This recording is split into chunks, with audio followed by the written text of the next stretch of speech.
Good morning mga kabihero.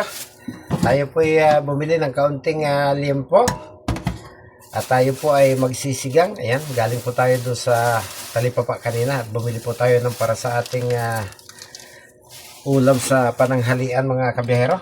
So ayan, una po natin hugasan itong ating kaunting liempo. Kaya lang, sapat naman na po ito dahil kami naman po tatatlo lang dito sa bahay. Sobra naman na po ito para sa isang ulam sa tanghalian mga kabiyahero.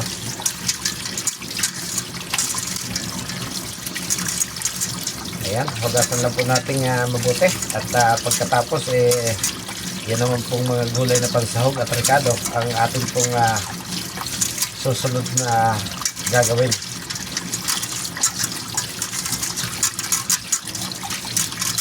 Ayan, pagkatapos lipat po muna natin ito sa isang magandang lalagyan. Ayan, itabi po muna natin pagkatapos nating hugasan.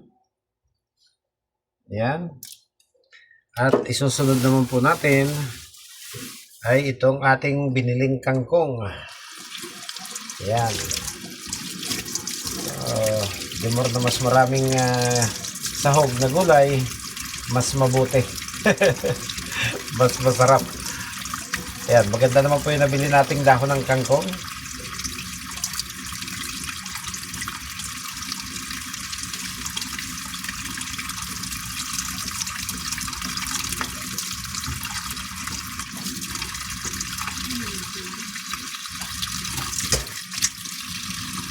So kapag dahon ng kangkong, siguraduhin nating nalinis ng husto. Hindi po natin sigurado kung saan nila ito itinatanim. Kahit magandang tingnan baka mamaya ini-spray nila. Hindi tayo sigurado, kaya siguraduhin po natin umaagos yung tubig sa paglilinis, basta mga dahon-dahon mga kabiyahero.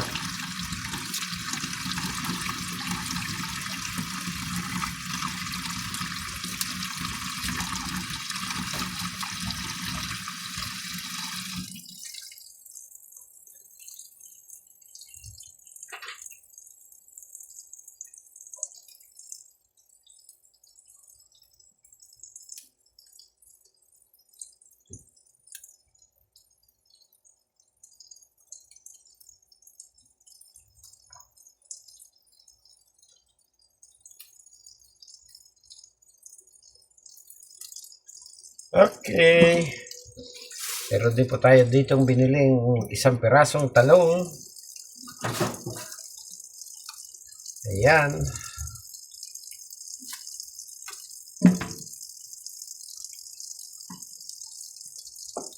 Pandagdag na sahog.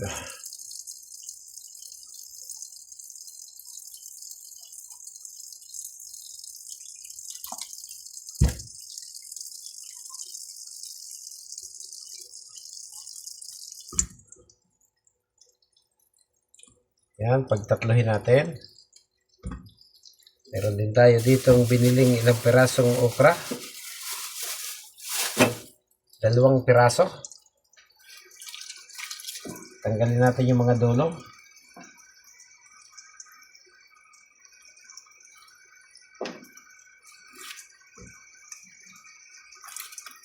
Yan.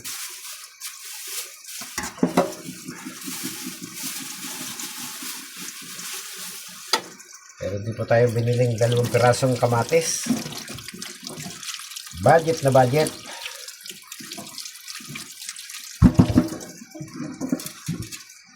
Yan, sama-sama na po natin siyang hugasan.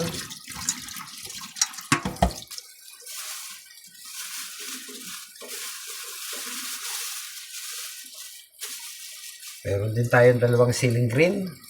Ayan. Isabay na natin sa paghuhugas.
So, ayan na po yung ating gagamiting recado.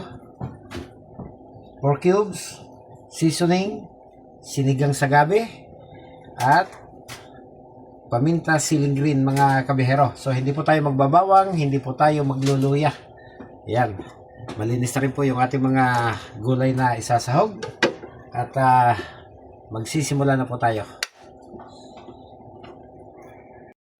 Magbuhay na po tayo ng apoy. Ayan. Magsalang na po tayo ng tubig. Ayan. Pakukuluin po muna natin siya bago po natin ilagay yung ating baboy para mas madali po siyang lumambot. Kaya lang, pwede na po natin ilagay yung ating pong mga rekado. Isabay na po natin sa pagpapakulo. Yung baboy lang po yung ating ipapahuli at saka yung siling green. Dahil baka naman mapisat, baka maanghang, hindi natin makain. Okay lang kung tayo lang ang kakain, may bata dito. Yan, lagyan natin ang paminta. Isabay na rin po natin yung ating cubes para sigurado pong matutunaw siya ng gusto.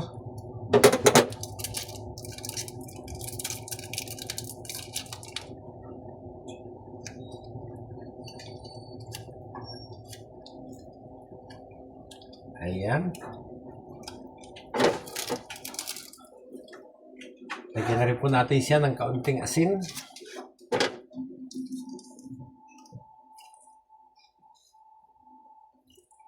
Ayun. Pagkatapos, takpan po muna natin at hintayin po natin kumulo. Uy! Langanin yung takip. Wala kasi siyang sariling takip mga kabihero. Okay, check po natin. Ayun, kulong-kulo na po yung ating sabaw. So, oras na para ilagay po natin yung ating karne.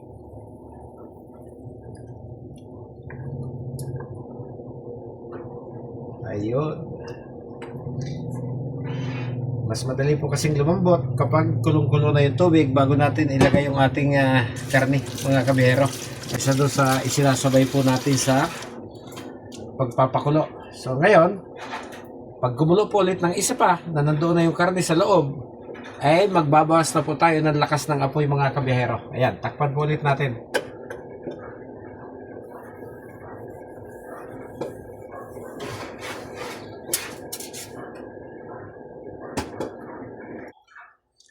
Check natin. So ayun, kulong-kulo na po siya. Ang susunod po nating gagawin, ihinaan na po natin ng bahagya yung kanyang apoy para mapalambot po ng gusto yung karne. At magtatanggal po tayo ng bula. Yung sinasabi nilang bad cholesterol.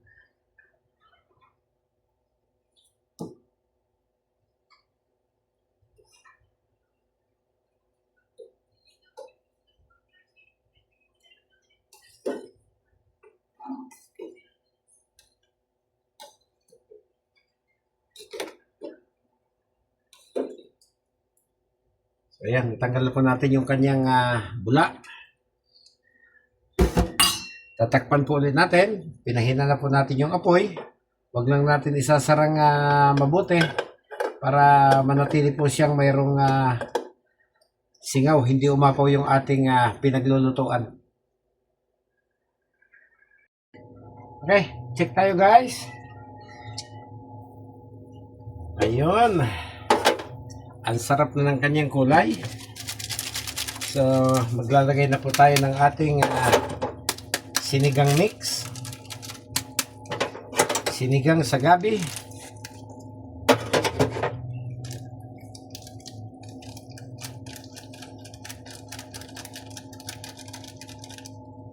Ayun. Magdadagdag na rin po tayo ng ating seasoning.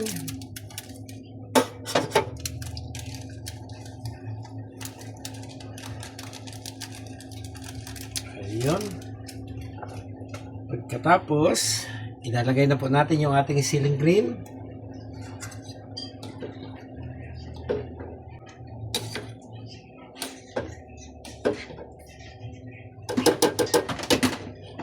magdadagdag po tayo ng kaunting patis. Ayan. Kaya hindi po natin sinagad yung asin kanina para mas malasa po siya. Dagdagan natin ng patis.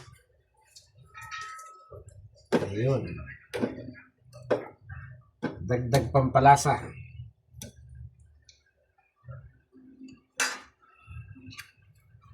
So, pwede na po natin isunod yung ating mga gulay.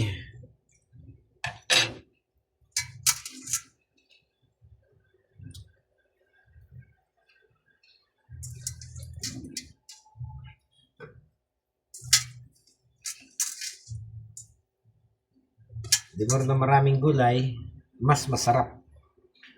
Ayan.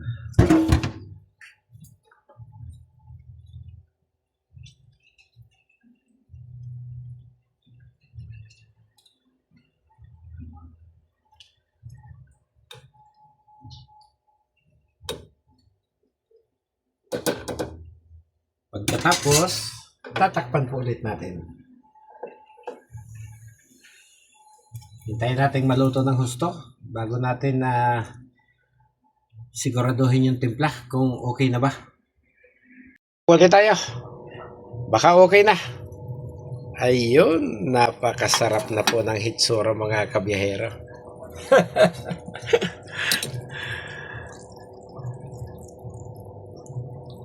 Parang puro gulay na. Nawala na yung baboy. So, ayan. Ito po yung ulam natin sa pananghalian mga kabiyahero. So, luto na po siya. Oras na para kumain at maghiwa-hiwalay tayong muli mga kabiyahero. Bye-bye!